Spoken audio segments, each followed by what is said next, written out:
Hello viewers, আশা করি সকলে ভালো আছো। চলো শুরু করা যাক আজকের সাবজেক্ট। আজকের আমাদের বিষয়, আমরা ব্যর্থতা থেকে কিভাবে মুক্তি পেতে পারি।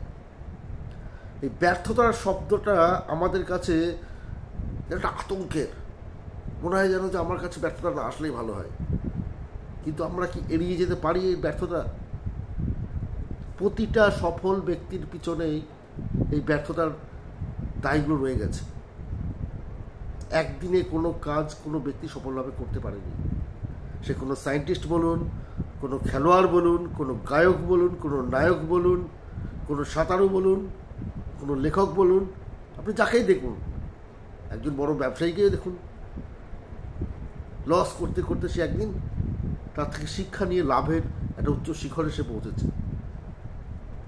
সফলতা তো আমরা প্রত্যেকেই চাই, আপনি কি চান না? সফল হতে কে না চায়? কিন্তু সেই সফল হতে গেলে ব্যর্থটাকেও নিজে করে নিতে হবে। আপনি যদি ভাবেন যে আপনি সব সময় জিতবেন, হারবেন না, আপনি ভুল করছেন। এই অহংবোধ থেকে নিজে বেরিয়ে আসুন, নাহলে কিন্তু আপনাকে খুঁজে পাওয়া মুশকিল হয়ে যাবে, হারিয়ে যাবেন কালের তলে। যখনই আপনি দেখবেন যত বড় বড় অ্যাথলেটিক্স দেখুন, সায়েন্টিস্ট দেখুন, সাঁতারু দেখুন, প্রত্যেকে অক্লান্ত পরিশ্রম করেছে, তারপর তারা এই শিখরে পৌঁছেছে। আজকে দেখুন, একটা উদাহরণ হিসেবে বলি, আমাদের বিখ্যাত ফুটবলার, সারা বিশ্বে যিনি এখন রাজত্ব করছেন, লিওনেল মেসি। তার ইতিহাসটা একবার ঘাটুন তো। তাকেও তো লোকে একসময় হ্যান্ডিক্যাপ বলে অনেক অবহেলা করেছে। তিনি কি ফুটবল খেলা ছেড়ে দিয়েছেন? না, তিনি নিজেকে অসুস্থ মনে করে সেখান থেকে বিদায় নিয়েছেন। তিনি লড়াই করেছেন তার ব্যর্থতাটাকে ঢাকার জন্য, তার ব্যর্থতাটাকে কমজোরি না বাড়ানোর জন্য তিনি লড়াই করেছেন নিজের সঙ্গে। সফলতার উচ্চ শিখরে পা রাখার জন্য যা যা করা দরকার তিনি সবগুলো করেছেন। তাই আজ তিনি সারা বিশ্বের আইকন। অন্যদিকে দেখুন আমাদের গায়ক অরিজিৎ সিং।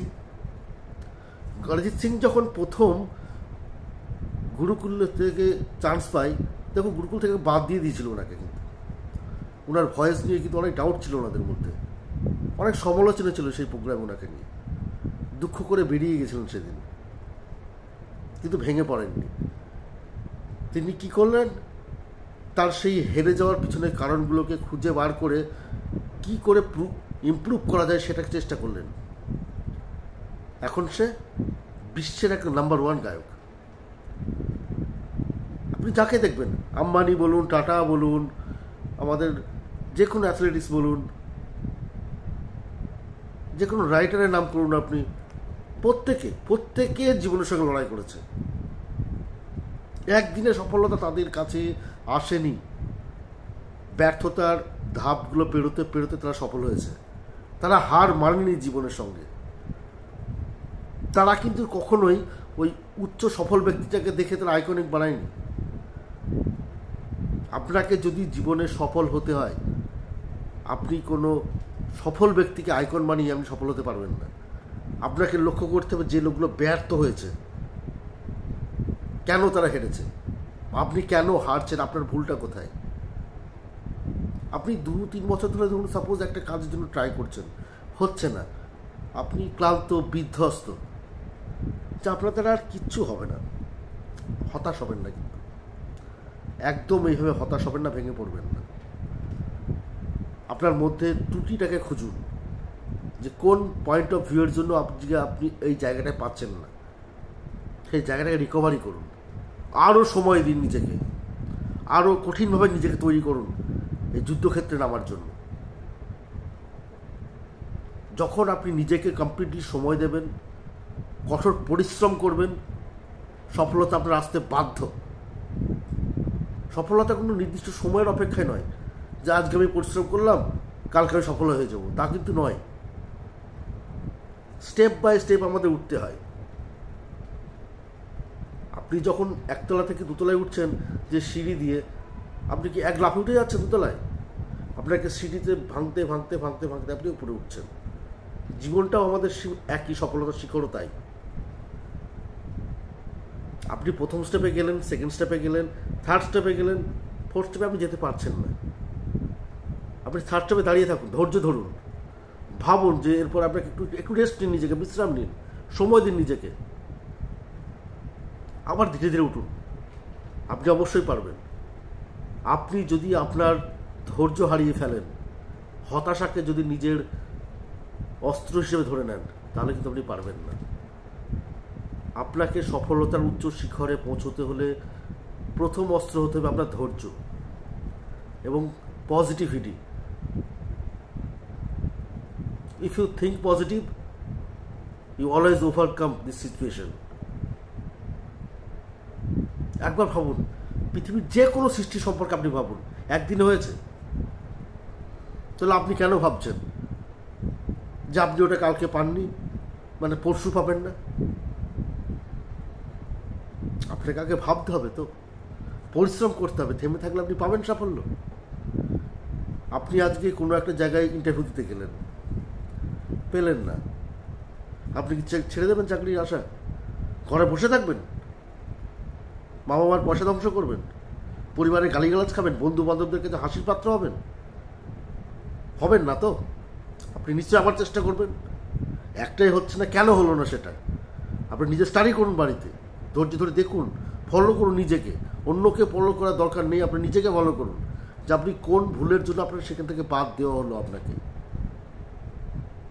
সেই ভুলটাকে আপনি শুধরান, সেই ভুল থেকে আপনি শিক্ষা নিন নিজেকে, যে এর থেকে আমাকে আরও বেটার কিছু চাইছে ওরা, তো সেই বেটারটা আমাকে আমার মধ্যে থেকে বের করতে হবে।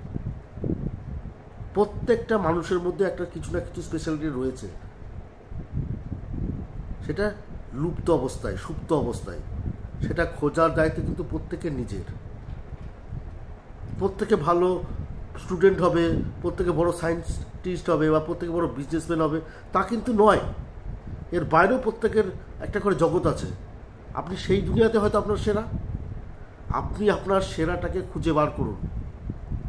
যতদিন না আপনি আপনার নিজেকে সময় দেবেন, ততক্ষণ আপনি আপনার সেরাটাকে বেছে নিতে পারবেন না, বার করতে পারবেন না। আর নিজে কখনোই অন্যের কথায় ডিপ্রেশনে বা নেগেটিভিটি আনবেন না নিজের মধ্যে। আপনি জিতলেও লোকে হাসবে, আপনি হারলেও লোকে হাসবে। আপনি যদি হেরে যান, কি বলবে বড় জোর? দুদিন সমালোচনা হবে, 3 দিনের দিন বন্ধ হয়ে যাবে, ঠিক। আর আপনি যদি জিতে যান, তাও বলবে ওই ওর জন্য হয়েছে, এর জন্য হয়েছে। কদিন বলবে? 2 দিন 4 দিন, আবার বন্ধ হয়ে যাবে। তাই অন্যের উপর ভরসা না করে নিজের উপর নিজের আস্থা রাখুন। সফলতা একদিন আপনার দোরগোড়ায় ঠিকই আসবে। কনফিডেন্স লেভেলটাকে হাই করুন আগে নিজের, পরিশ্রম করুন নিজে। ফাঁকি দিয়ে আজ পর্যন্ত কোনো কাজ হয়নি। আপনি ভাববেন না যে আপনাকে হাতে করে টেনে নিয়ে কেউ গিয়ে সিংহাসনে বসিয়ে দেবে। আপনি ভগবান নন, ভগবানকেও যুদ্ধ করতে হয়েছিল। আপনি দেখুন তো, মহাভারত দেখুন, রামায়ণ দেখুন, প্রত্যেকে তারাকে দেবতা হিসেবে মানি আমরা, কিন্তু তাদের জীবনেও লড়াই ছিল। তাহলে আপনি তো সাধারণ মানুষ, আপনার তো লড়াই থাকবে। কেন ভয় পাচ্ছেন লড়াই নিয়ে? লড়াই করুন।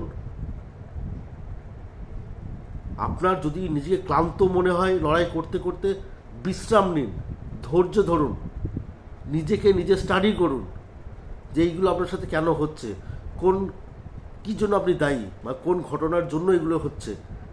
সেই ঘটনাগুলোকে বিচার বিশ্লেষণ করুন, সেগুলোকে বাদ দিন নিজের থেকে। যতক্ষণ আপনি আপনার মধ্যে যে ফল্টগুলোকে, যে দোষ ত্রুটিগুলোকে খুঁজে বার করতে নিজে না পারবেন, অন্য কেউ আপনাকে সেই দোষ ত্রুটি খুঁজে বার করে দেবে না। তাই আপনার সফলতার শিখরে যাতে নিজে বাধা না হন, তার জন্য আপনি আগে নিজের দোষ ত্রুটি এগুলোই খুঁজে বার করতে শিখুন, ধৈর্য রাখতে শিখুন, নিজের উপরে পরিশ্রম করুন, সফলতা আসবেই।